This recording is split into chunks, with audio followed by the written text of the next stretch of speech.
Another, what I thought was a really important question that was asked in my tour was by a young man who had a hard time reading Quran. He said, I keep trying to read Quran and I don't read it that well. And this young man had a very sensitive personality. And one time he was listening to the radio somewhere in Pakistan or something, and he was listening to children recite Quran, right? And this young boy recited so beautifully, and the teacher said, "Subhanallah, you have a really pure nafs, you have a really pure soul, you're a really pure person, and that's why Allah gave you the ability to recite the Quran so easily." And this young man heard this and got really disturbed because he felt, maybe I can't recite Quran because I'm not a good person, something missing in my soul, and he really, really took it to heart. Now, I'm sure that's not the intention of the teacher who was talking to the child. It was a means of encouragement. But let's understand, al-mahir bil-Quran مع السفر الكرام البررة والذي يقرأ القرآن وهو يتتعتع فيه وهو عليه شاق فله أجران.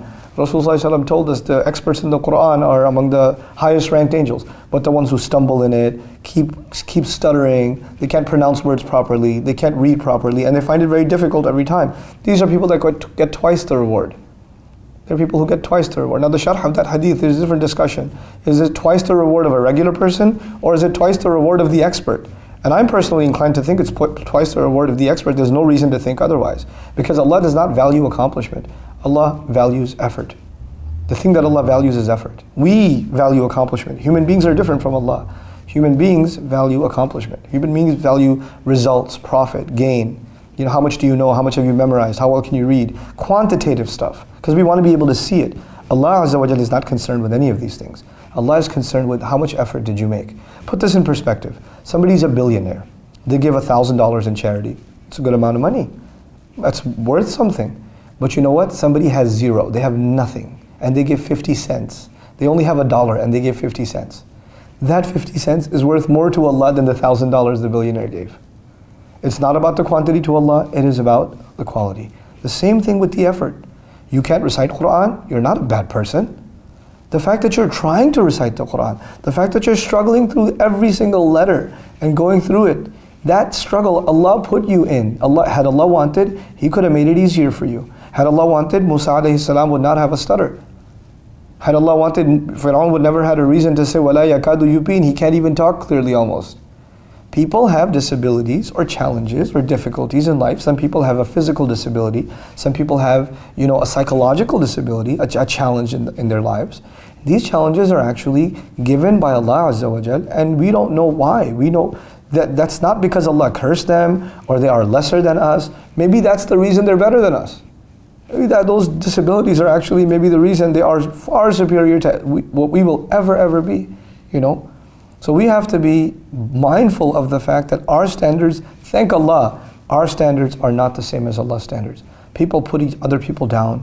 People look down on people that haven't accomplished. I keep telling my Arabic students, because Arabic class you judge by accomplishment, right? How do you score on the test? How well can you speak?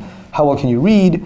How much do you understand grammar? I had this one student, man, this guy. You know what I like to say about him? I like to say Allah didn't create him for Arabic. That's what I like to say. Guy's a genius. He's so smart in his profession. He's so smart at work. He's so smart and anything he touches turns to gold. Guy's a genius. When it came to Arabic, homeboy could not get past a 30 on a test. Just couldn't do it. And this guy, he literally studied more than any other student I've ever met. More than any other student. Hours and hours, day after day, day after day. And he's failing the test, and anybody else who fails the test gets depressed, they don't study for a few days. This guy goes through all of his mistakes, does review, and he was a friend of mine even before he became my student. And every other time I'd be like, call him like, hey, you want to hang out? No, I got to study. I'm his teacher during the day. At night, I just want to hang out with him. And he goes, no, I got to study.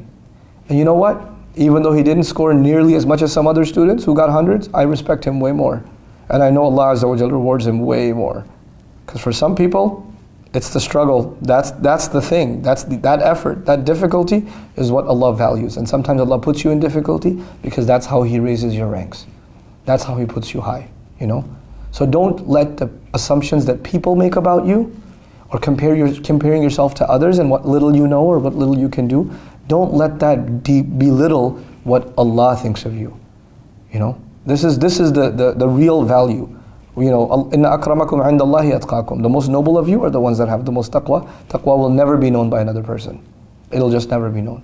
So I pray that we're not judgmental of others, and especially we are not judgmental of ourselves, that we don't think of ourselves constantly in respect to others, in comparison to others. Barakallahu li wa lakum. Assalamu alaikum wa rahmatullahi wa barakatuh.